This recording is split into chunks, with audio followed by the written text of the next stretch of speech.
My name is Ranger Thomas Keene.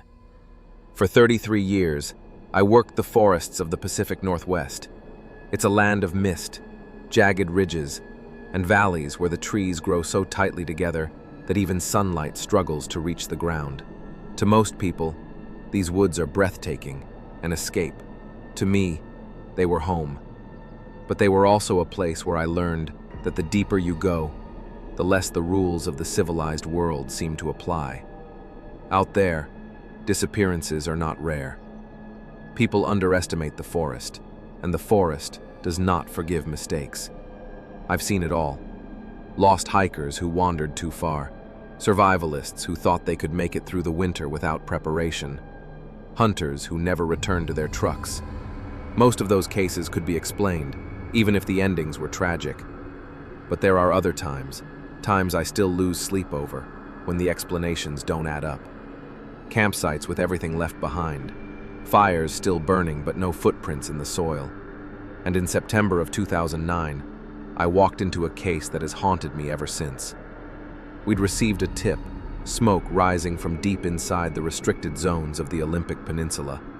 It was odd, because that stretch of wilderness isn't the kind of place people casually stumble into. It takes days of hiking, sheer endurance, and knowledge of the terrain. My team and I were sent in, expecting to find a group of squatters or maybe an illegal hunting camp.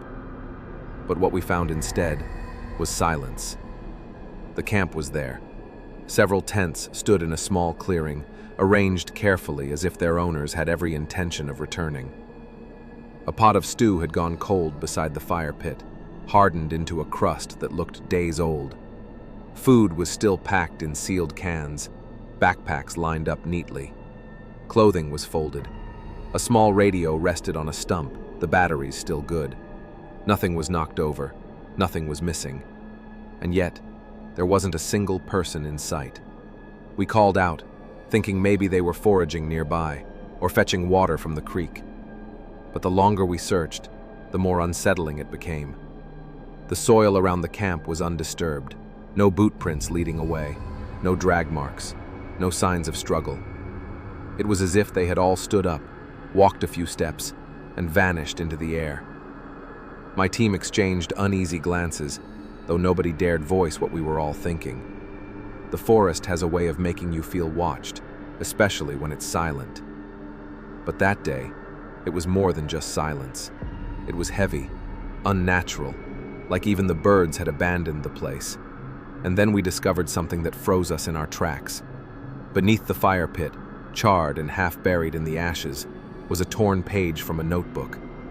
Most of it was burned away, but one sentence remained, written in hurried pencil. They came from under us. At first, we thought it was nonsense, maybe the ramblings of someone too long off the grid. But there was something about the way the words were scratched in, pressed deep into the page, as if whoever wrote it had been terrified. The kind of terror that leaves its mark not just in words, but in the force of the hand that wrote them. I've stood in burned-out cabins. I've seen wreckage from flash floods and fallen trees that crushed entire shelters. But this was different. Everything in that camp suggested order, preparation, and intent. But the journal page told another story, a story of something that came for them, something that didn't come from the trail or from the sky, but from beneath their feet. That thought alone unsettled me more than I can describe. The ground is the one thing we all take for granted out here. Solid, reliable, steady. But in that moment, standing in that clearing, staring at those words, I realized that maybe even the ground couldn't be trusted. This was only the beginning of an investigation that would take us deeper than we'd ever gone. Into caves, into ranger archives that were never meant to be opened, into testimonies from survivors who wished they'd never spoken to me. And as I recount it now, I want you to understand something. What we found in that camp was not an isolated event. Camps like these exist across the United States, abandoned, silent, waiting. If you're listening to this, know that MindFuel is one of the few places where these stories are told in full. Not recycled rumors, not campfire legends, but documented cases from rangers, investigators, and those who were there when it happened. Subscribe now, because what I'm about to share with you in this volume is unlike anything you've ever heard before. Stay with me through each chapter, and by the end, you'll see why those words, "They came from under us," should terrify anyone who sets foot in the wild. And remember, the next time you walk into a forest, you may want to look down, not up, because what took those campers didn't come from the shadows. It came from the earth itself. After the Fletchers vanished, I began looking back through old ranger reports with new eyes. Suddenly, incidents I'd once filed away as unsolved or unusual began to form a pattern. The details weren't identical, but the rhythm was the same. Camps left waiting, as though their owners would return any moment. Meals still hot, beds still made, but no people.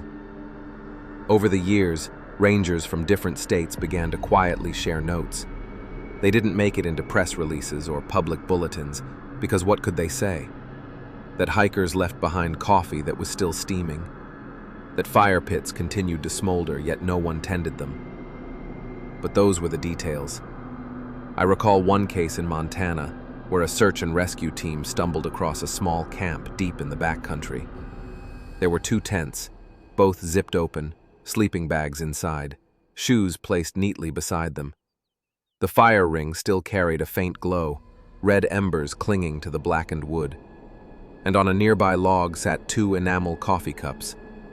One was still warm to the touch. Whoever had been there had left only minutes before, yet the woods were empty.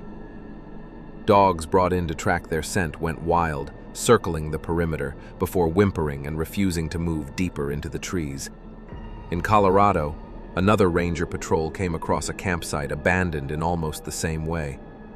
This time, the fire had gone cold, but pots still hung from a tripod, filled with stew half-eaten, spoons resting inside as if dropped mid-meal. A jacket hung over a low branch left to dry, but no footprints, no paths, no bodies. Just an image of normal life suspended at the very moment it should have continued. And then came the most disturbing case. A swampy stretch of land in Louisiana, a campsite discovered not far from the water's edge. It looked ordinary at first. 2 canvas tents, a cooler still shut, fishing rods leaned neatly against a stump. But what set it apart was what lay beyond the camp. In the soft mud leading away from the fire pit were dozens of footprints. They weren't boot prints. They weren't made by shoes. They were barefoot. All of them. More disturbing still, every single print faced the same direction, as though a group had stood up at once and begun walking.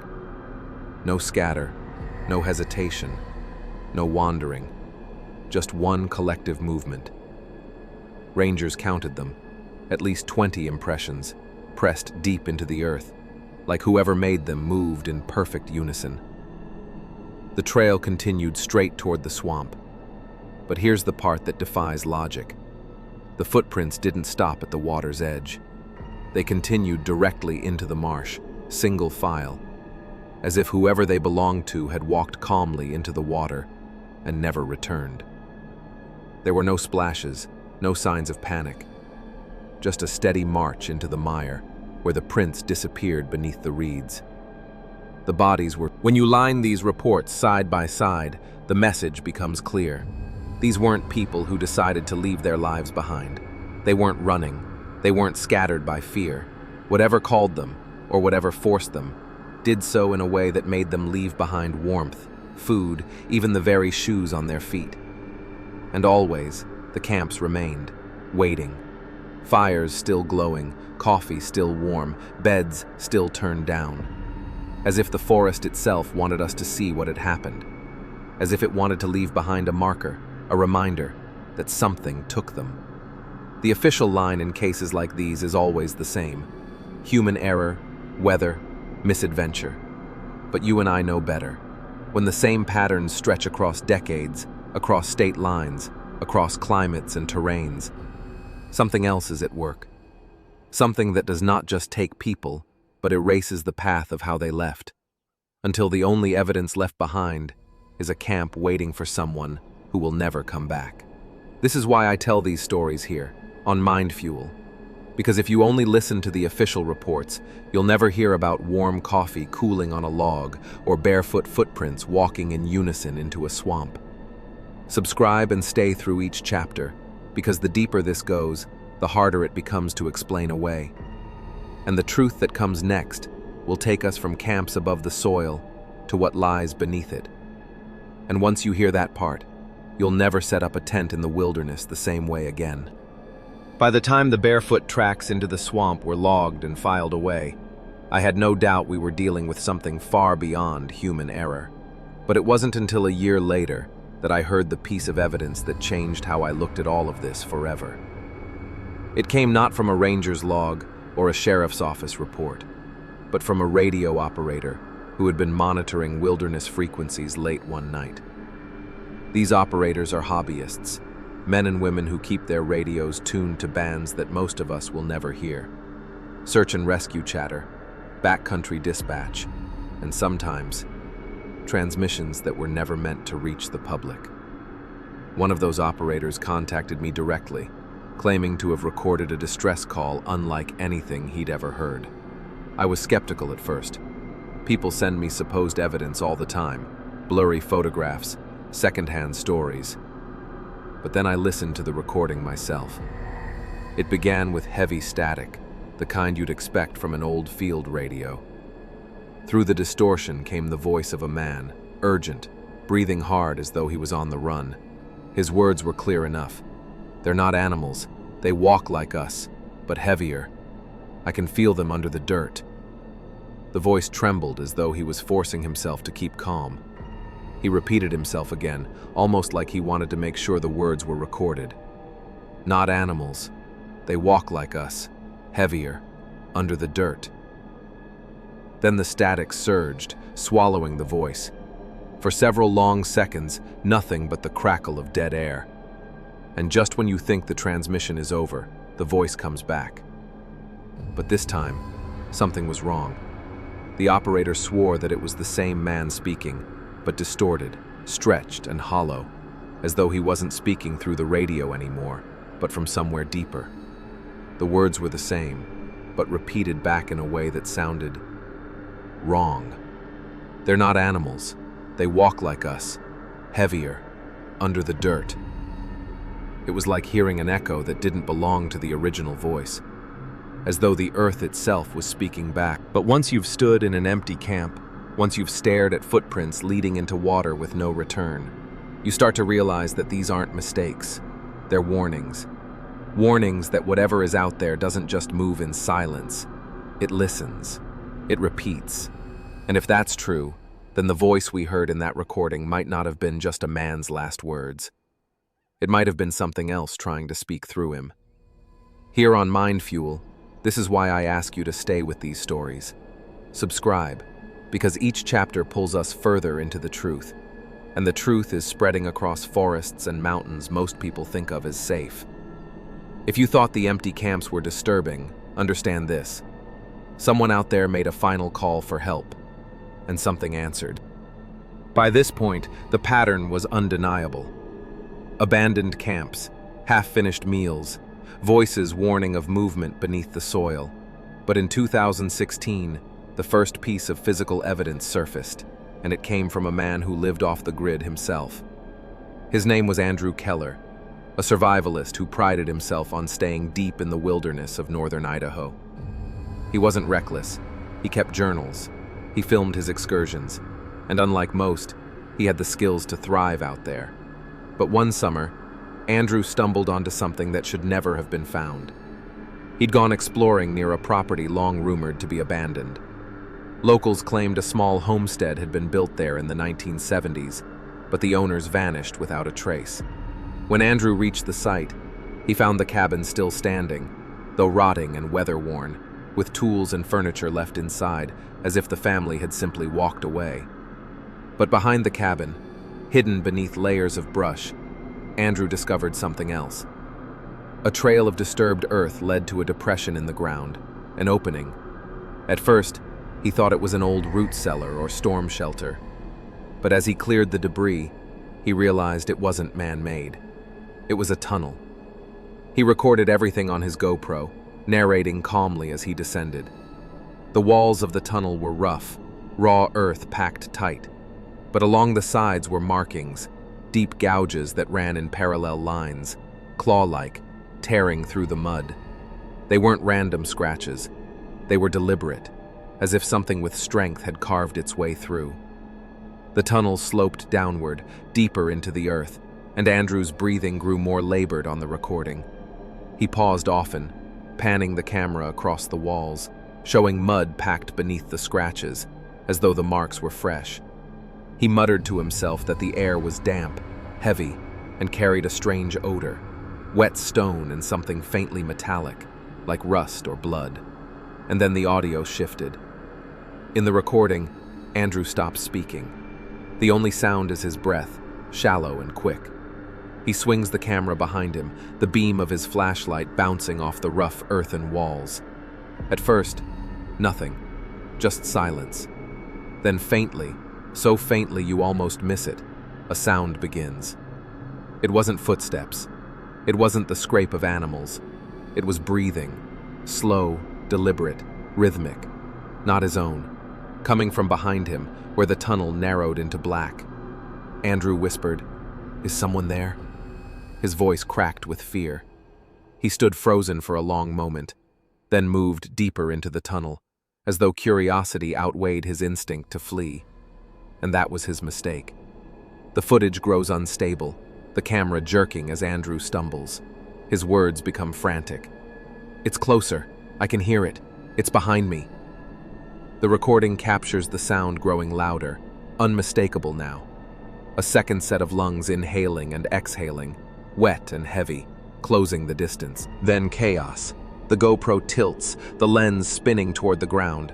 For a moment, the frame shows nothing but dirt, Andrew's boots scuffling as he runs. And then, one final, unmistakable image before the camera strikes the earth. A hand, pale, thin, coated in clinging soil, pushing up from the tunnel floor. Fingers long, too long, curling through the dirt as though something buried was clawing its way to the surface. The footage ends there. No scream, no struggle. Just the impact of the camera hitting the ground, the sound of static and silence. Weeks later, searchers recovered the GoPro at the mouth of the tunnel. But Andrew Keller was gone. His gear was still in the cabin, his journals half-written, his food untouched.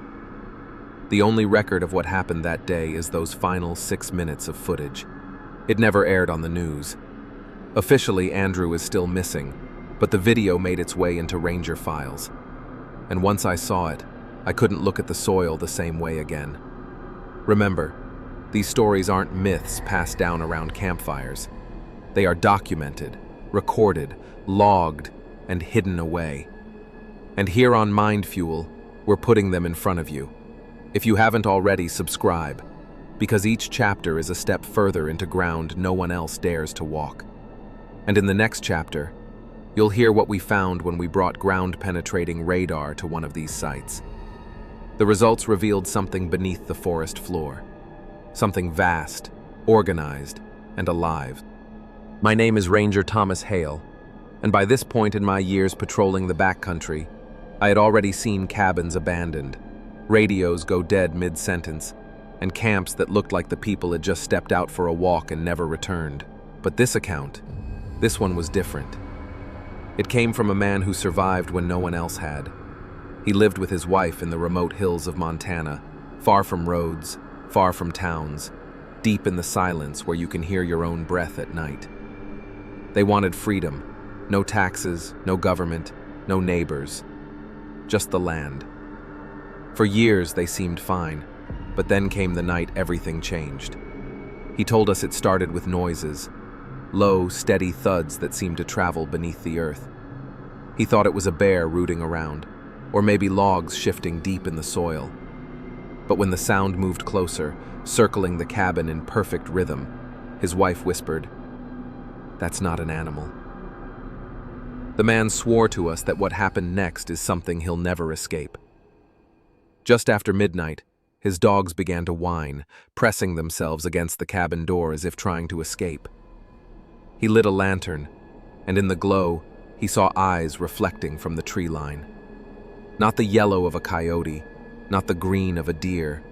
These were pale, almost colorless, with no pupils. Dozens of them, silent, unblinking, watching. He told us, "They never rushed me. They just circled, like they were waiting for me to break." That's when his wife screamed. He turned just in time to see her pulled through the doorway, not dragged across the floor, but yanked into the dark as though the ground itself had opened and swallowed her.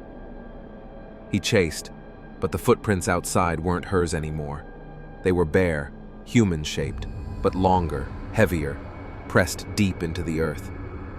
He ran through the trees until his legs gave out. He said they let him run. That's what haunts him the most. He swore they could have taken him at any moment, but they didn't. They wanted him to watch, to remember, to tell. When he finally stumbled into town days later, clothes shredded, feet bloodied, he was barely able to speak. The sheriff thought it was madness, shock from losing his wife.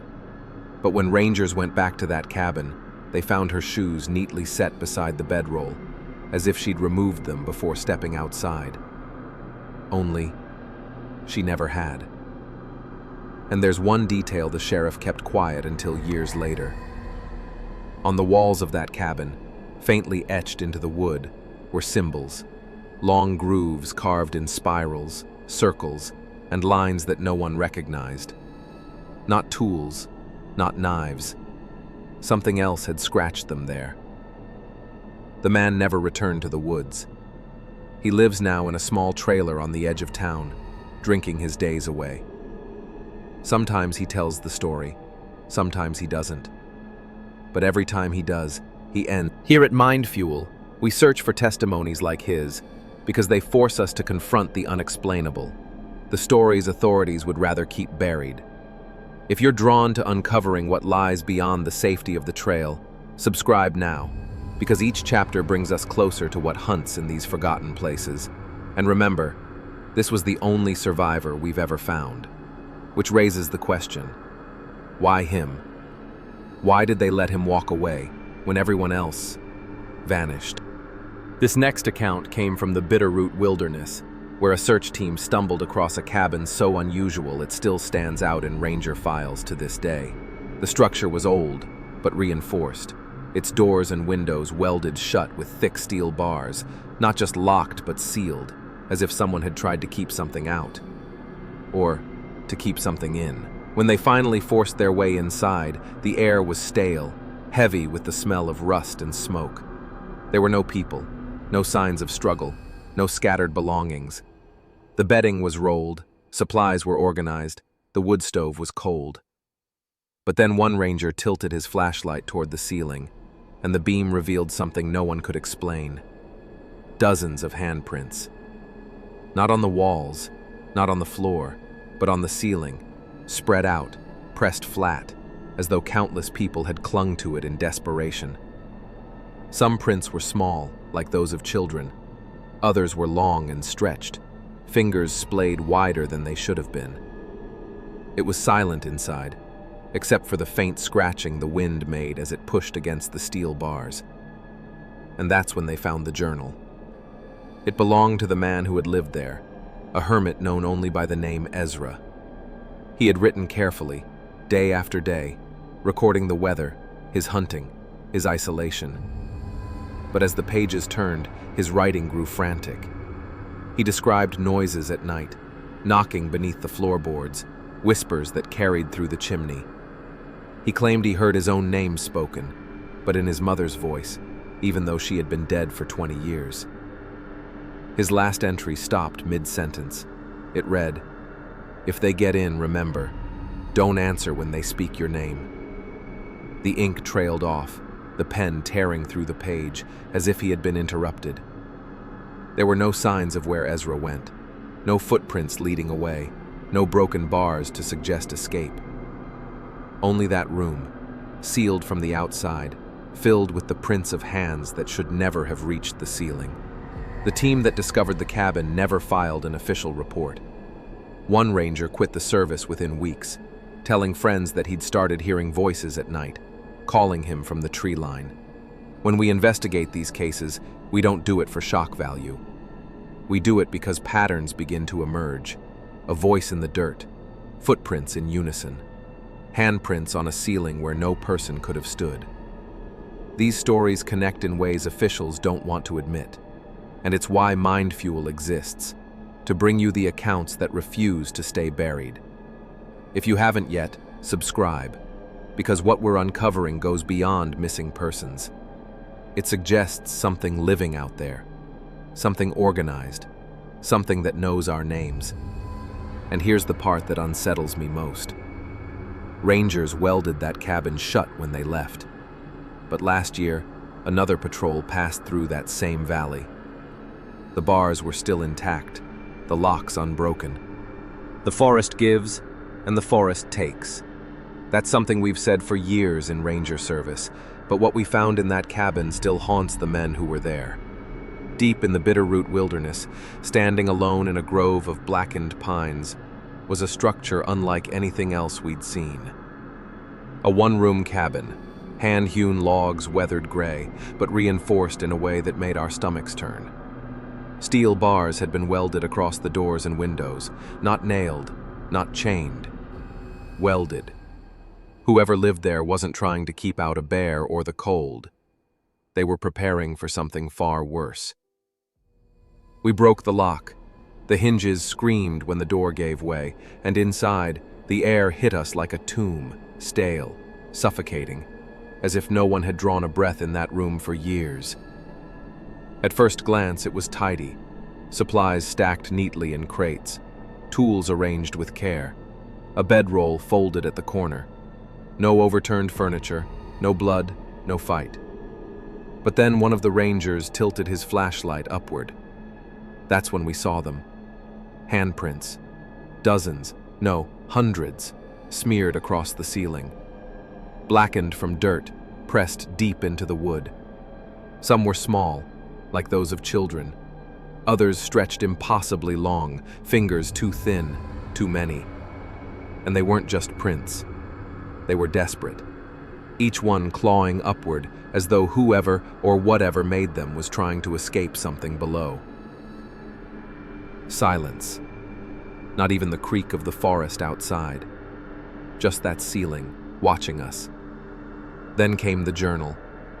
It lay on a table by the bedroll, pages worn, edges curled. The early entries were mundane. Weather reports, accounts of hunting trips, notes about repairs. But as we turned the pages, the handwriting began to falter. Words pressed hard into the paper, ink bleeding through. He wrote of knocks under the floor at night, of whispers carried through the stovepipe, voices calling to him in tones he recognized. His brother, Out here, where the land stretches for miles with no lights, no roads, and no second chances, your ears become your only lifeline. Every sound carries weight. The crack of a branch, the shuffle of an animal, the low rush of wind across the pines. But when the voices start, that's when most people break. We collected testimonies from families who'd chosen to live far off-grid. Most dismissed their stories at first, saying it was loneliness or echoes carrying through the valleys. But too many of them described the same thing. Voices outside their cabins at night. Not distant calls, not strangers wandering, but familiar voices. One woman from Idaho gave a statement that still shakes me. She claims she heard her husband screaming for help from the tree line. She rushed to the door, lantern in hand, but when she looked, her husband was inside, asleep by the fire. The man hadn't moved in hours, and yet, outside, the cries continued. His exact voice, same words, same panic. Another neighbor swore she heard her own voice in the distance, crying, pleading. She told us it was like hearing herself die somewhere in the dark. She said she couldn't stop herself. She stepped outside. The air was cold, the forest silent. Then she saw movement between the trees. A figure stepped out, lantern light catching its face. Her face. Every line, every crease, every detail, perfectly mirrored. Except for the smile. She said the mouth stretched wider than hers could ever go, teeth too many, gums blackened. And it just stood there, swaying slightly, whispering her own name back to her. She ran, slammed the door, bolted it shut. And all night long, the voice pressed against the cabin walls, repeating her words back at her. Not random noises, her own words, her own voice, spoken back to her as if the forest itself had swallowed her and was now trying to hand her back. When she finally emerged the next morning, there were no tracks in the snow, no sign of anyone, only the door frame. For every story that makes its way to the public, there are 10 more buried in filing cabinets, marked confidential and locked away. Over the years, I've seen fragments, leaked memos, faded photographs, documents never meant to see daylight. And they paint a picture darker than any single disappearance. One memo, dated 1996, written by a regional ranger supervisor, read simply, "Sites must be sealed immediately. No recoveries. That means no bodies, no belongings, no evidence returned to families. Just a silent order to shut down entire swaths of forest as though they'd never been touched by human hands." Another memo, stamped in red ink. "Do not disclose number of disappearances, public panic risk." The numbers I've seen scrawled in the margins are staggering, far higher than what the official reports suggest. Dozens vanish each year in single districts, yet only a fraction make the news. And then there are the photographs. Blurry, water-damaged, but unmistakable. One in particular has stayed with me. It shows skeletal remains, what looked like a man, but bent backwards at the spine in a way no accident could explain. Bones splintered, ribs twisted like wire. It wasn't the mark of wildlife. It wasn't exposure. Something crushed him, folding him into a shape that shouldn't exist. But the files don't call it what it is. Instead, they use cover language. Probable wildlife attack, suspected exposure, unconfirmed fall injury. Always the same tidy phrases, repeated over and over, designed to sound reasonable. But when you read them back to back, you see the pattern. Every incident sanitized, erased from the public's memory, while families are left with lies that don't fit the evidence. There's one phrase that shows up more than any other in these files. Hazardous terrain, restricted. And if you've ever tried to hike in some of these places, you'll notice the gates, the fences, the warning signs that seem excessive for what should be nothing more than trees and hills. Why? The final discovery came not from hikers, not from locals, but from one of our own search teams. It began with drone footage, grainy, pulled from a ranger unit combing a remote sector of forest. What it captured still makes my chest tighten when I watch it back. From above, the clearing seemed unremarkable at first, a patch of flat earth surrounded by dense pine. But as the drone circled lower, the shapes came into focus. Campsites. Not one, not two, but several. Tents, still staked. Tarps strung. Fire pits smoldered down to ash. Boots left beside logs. Coffee tins half full. All of it waiting. As though the people who lived there had simply stood up and stepped away mid-breath. But in the very center of that clearing, the soil was carved into something deliberate. A symbol. A spiral. Etched deep into the dirt, curling inward until it vanished into a dark, gaping hole. The kind of mark you don't stumble upon, you make it with intention.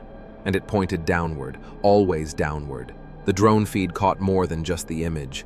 When the microphone picked up sound, faint at first, there was movement beneath the soil. A dragging, shifting noise, as though something vast and heavy was crawling through the hollow ground. The team made the call to enter on foot. The last radio log we have was time-stamped just after nightfall. The lead ranger's voice was tight, urgent, almost whispering. We found their camps, but there were no people, only holes, and the sound of something moving underneath. Then static, Not the usual bursts of interference. This was long, drawn out, almost like a low hum. The channel stayed open, but no voices returned.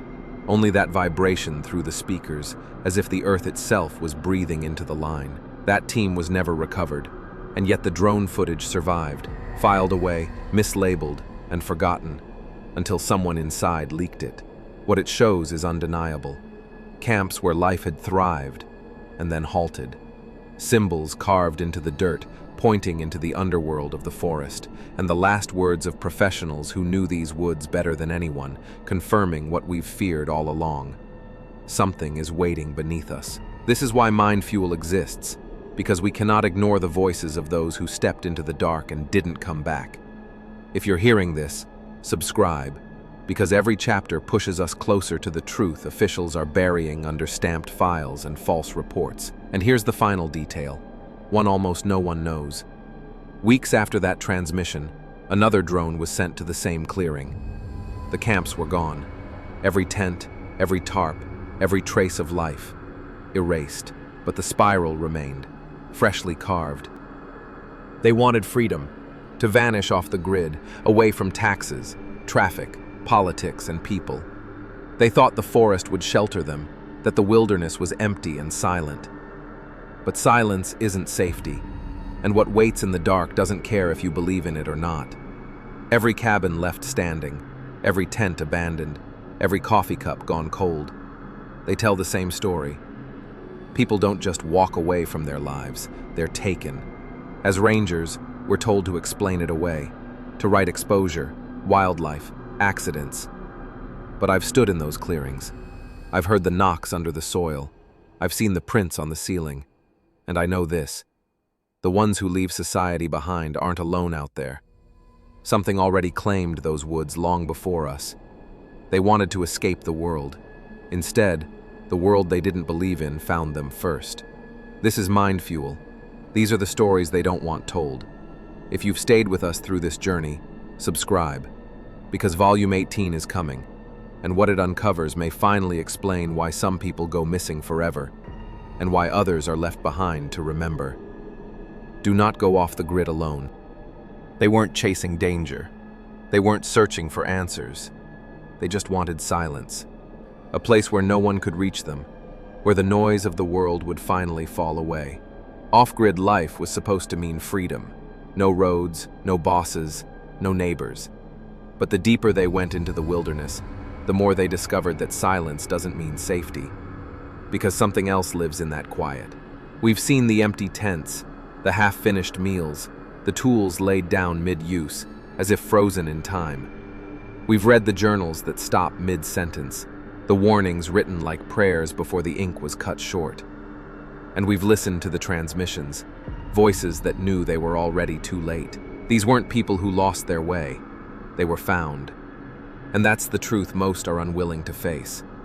You can weld steel bars across your windows. You can stockpile food. You can light 100 fires to hold back the dark. But if it wants you, it already knows your name. They wanted to vanish off the grid to escape the world.